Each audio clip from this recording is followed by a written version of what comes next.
What's up, Hoopers? It's Coach Alex from THINCPRO Basketball, and in today's video, we're going to talk about how to train for basketball at home. All right, now before we get started, there's something very important I need to tell you. Click the link, it's in the first line of the description. It sends you straight to our website. Once you get there, into your email address so we can send you a free workout today straight to that email inbox. Now, we're talking about how we can train for basketball at home.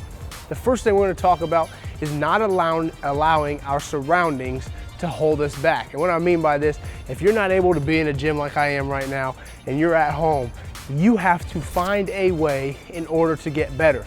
This might be doing some stuff like push-ups, squats, box jumps, something. Find a way to put some work in, working on some ball handling. You know, whether it's just simple pound dribbles, in and outs, crossovers between the legs, stuff that's simple like that, that you don't need entirely a full court to use. You just need a small space to really work on things like that. Work on your shot release. Maybe you're just laying in bed, you're just shooting the ball in the air, just practicing, getting comfortable, stuff like that. But you can't allow yourself to be held back because you're not in a gym. You've got to find some ways. You've got to find the way to get over obstacles in order to work on your game. So if you're frustrated because you're looking around like, I can't go to the gym today, I'm just gonna go sit in the house, play video games. No, that's the worst mentality you can have. You can look at it and say, okay, I got a driveway, why don't I go out here and do some handles? Why don't I work on my ball handling? Why don't I shoot up against the house or something? But find a way. That's the entire thing, to find a way in order to make yourself better regardless of where you're at. Now, the next thing we're going to talk about is being creative with our workouts. Now, I talked about ball handling, shot release, push-ups, squats, box jumps, things like that. Now, if you're doing the same thing over and over every day, then you're only going to get better in those areas. So make sure you're changing up. Maybe one day you're just solely working on pound dribbles and pound combinations, and maybe you're doing some squats with them. Maybe you're doing something like that. And maybe the next day, if you still can't get into the gym, maybe the next day, okay, let me do some between the legs work. Then let me do some box jumps with it. But being creative with your workout so you're maximizing your potential in all areas is very important. You don't want to just solely focus on one thing, one part of your game. Because if you're just one dimension, then they're going to be easy to stop. You're going to be easy to guard. But if you can do all types of things on the court, it's going to make you a lot harder and a lot more difficult to defend. So make sure you're just creative with your workouts, doing different things. It's okay to do the same workout twice a week, but you don't want to do it 5 days a week. You want to make sure you're coming up with some new stuff, working on some new drills. Until you can get into the gym where you have more space, find your way to be creative with the things you're doing at home to make yourself a better player.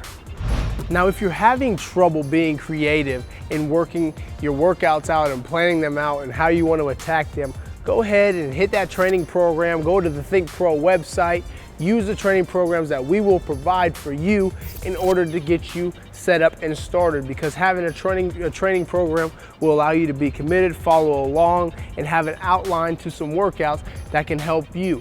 Or jump on YouTube, check out your favorite players, see some of the moves that they use in the game, and then go out and work on them. Do that type of thing where you're looking up and you're researching different types of things that can help you enhance your game, help you become a better player. Now, the best thing you can do is do the work while nobody is looking. Now, in the gym, you might be a little afraid, maybe a little nervous, not wanting to do and practice things that you're not comfortable with because you're afraid to make mistakes in front of others. So while you're at home, you got to make sure while you're in a place where you're comfortable and anybody's watching, nobody's watching, whatever it is, you've got to make sure you're going all out and putting in the most work you can. So when you go back into the gym, now you've already worked on things that you're not comfortable with, that you were, now you are. So when you go into the gym, people look at you like, man, where did he get that from? Where did he put that type of work in? And you can just tell them, hey, I did this at home, so you can do it too. But being able to get creative, research things that you can work on, and really put them into your game can really help you out. So make sure you're doing that, taking some steps back, and then taking the necessary steps forward in order to improve your game. All right, well, we've just gone over a couple of points that you can use in order to help yourself train and become a better basketball player while you're at home. So it's important now that you go out there and apply all these things. We talked about not worrying about our environment in which we're in and maximizing our space, even though it could be smaller than being in a gym. We also talked about being creative with our workouts and going into that really focusing on how we can do that, taking that research step, looking at players, NBA players that we can put into our game, checking out some moves that we can use in our own game, and really working on those types of things. Then, now you have to make sure you're putting in that work when nobody's looking. All these things will really help you become a much better player by just training at home. So it's important you get out there, you do that. You really want to put that work in now. Hit the subscribe button for us. Join the ThincPRO family, because every week we release videos to help you become a better player. And get that free workout, click the link in the description and we'll send it straight to you. Now, until I see you again, remember to always, always keep hooping.